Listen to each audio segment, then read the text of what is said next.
Yes, welcome back, folks. Episode 2 of the Crown and Crucible, and I love that new tune for our intro this week. Fantastic. We have a good show for you today, folks, so let's dive in. So true, Donald. We have Week 1 matchup results. A crown has been chosen and a curse has been inflicted upon another team owner. So where do you want to start, Donald? Well, I think we have to start with some of the team name changes so our fans know who we're talking about. You want to read them off for us? Sure. Oh my God, your handwriting is horrible. Looks like a kid with a crayon, which is a good segue for our first name changes. Team owner Christopher W. changed his name from Devil Castration to Master of Whispers, thank God. Little GOT reference. I like it. Next up would be Weston K. He changed his name from Kleiner 1132 to The Hound, which in my books is another GOT reference and a great name sticking with the league theme.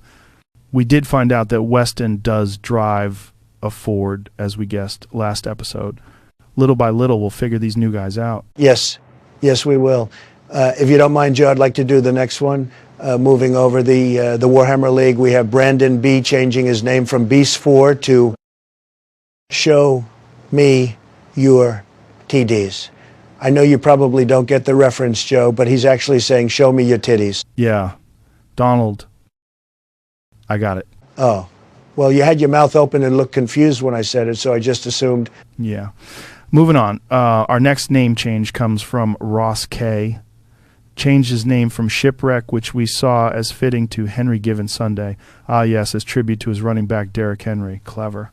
Just like our last name change, which is equally as clever as he's apologizing to Miss Jackson for things Mr. Lamar Jackson has done, which was to sit on Wyatt P's bench Week 1. So yeah, Wyatt changed his name from Classy P to Sorry Miss Jackson. Very good. Now we can move over to the results from Week 1. We will start in the Longsword League. Matchup 1, we have the Hound defeating the Lord of the Hardwood. Had Joe Burrow had a better game, that could have been different, but that's fantasy football, folks. Matchup 2, we have El Peel 2 beating Eagles 58, 96 point something to 85.28. These decimal numbers are ridiculous. I'm used to only working with big numbers with dollar signs in front. You know what I mean. Anyways, matchup 3, Master of Whispers turned the screws to Team Cotton Kid, 143 to 110. Cotton Kid had a good week, just not good enough, I guess. Matchup 4 has my man Jay Bittner, 95, beating Claude's Three-Toed Mules, 95 to 93.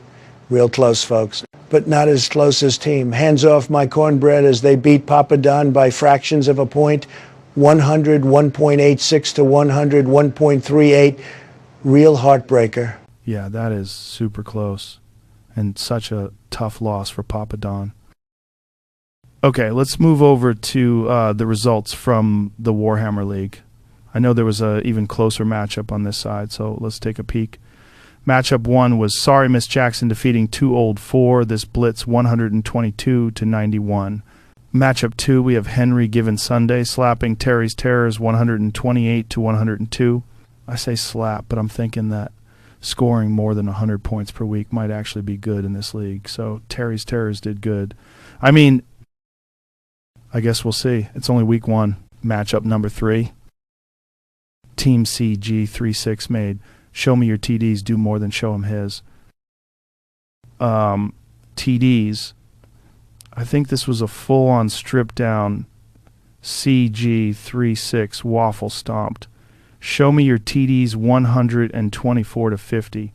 I'm assuming Beast has been doing some quiet self-reflecting this week. Oh, I'm sure he has. He takes this stuff seriously. Truly, folks. This guy takes a fantasy magazine into the shitter with him so he can study. Oh, yeah. 100%. Okay. Now, here's another heartbreaking matchup. Team Keith Ulmer, yes, that's his team name, beat only one kicker squad by .18 points. Oh, my God. I bet Crossingham wish he had a second kicker now. One that scored 16 points instead of Cam Little's 15 points. Yes, I knew that would happen to him. His flamboyant cockiness when he dropped his other kicker after the draft in protest is what landed him where he is now, with an 0-1 record. What a schmuck. Whoa. Easy, Donald. It's only week 1. So our last matchup was between the Bundlerooskies and Team Propolis, Dude 1-2, with the Dude coming out victorious, 110 to 104. A fairly close matchup, in my opinion. One, which I thought the Bundlerooskies were going to pull off, but just couldn't hold on. True. But as we look at the standings for both leagues, I want to remind these team owners that total points means nothing in this league in the long run. Promotion and relegation are solely decided on overall record. So if you only scored 50 points in week 1, well, guess what? Doesn't matter. Come back and win your matchup the next week and you'll be fine. Okay, now we need to move on to some business that's a special part of this league. Crowns and curses. This week's teams awarded with the choice of a crown or an option to curse another team was Master of Whispers and Henry Given Sunday. So here's the deal, folks. These crowns and curses will be given out under different criteria each week. This week, yes, they were decided by highest point total in each league for week 1, but next week is going to be something completely different. It could be point spread or discord participation. Folks, you never know what's coming, but it's all planned. Master of Whispers, very smart, cursed his week 2 opponent with the Queen's Decree. And let me tell you, their wife, girlfriend, or mom setting the lineup, total disaster. Could be the worst lineup ever. Papa Don, I'm sorry, you're cursed. And here's why. We called your wife, and she set your lineup. Here's a few snippets of that conversation. Let me tell you, you might feel sick after listening. Okay, we're going to start with quarterbacks. Who would you choose to start? Baker Mayfield or Brock Purdy? Baker Mayfield or Brock who? Brock Purdy. Let's go with Brock Purdy because it sounds pretty nice. Okay, we're halfway through. Who would you choose here?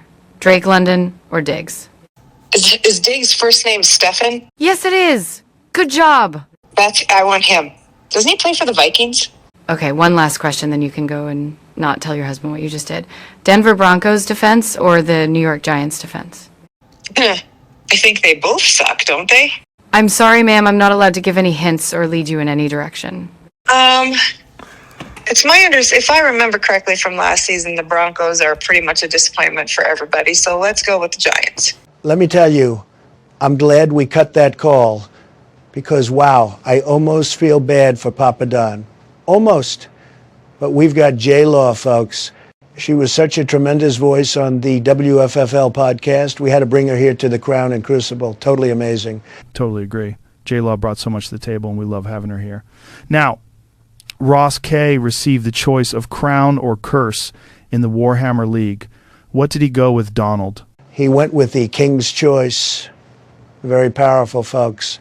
Lots of buffs to pick from, the best. We can't reveal them, super secret, unless he's forced to use one later. Just know this. Any given Sunday has an ace up their sleeve. Could be huge, could be amazing. Only time will tell. Okay, that wraps up the show. Thanks for joining us, everyone. We'll be back next week again with more updates from this epic league. Remember to join us on Discord. We'll try to get the link below this time. Just type fan in the welcome page. Till next time. Peace.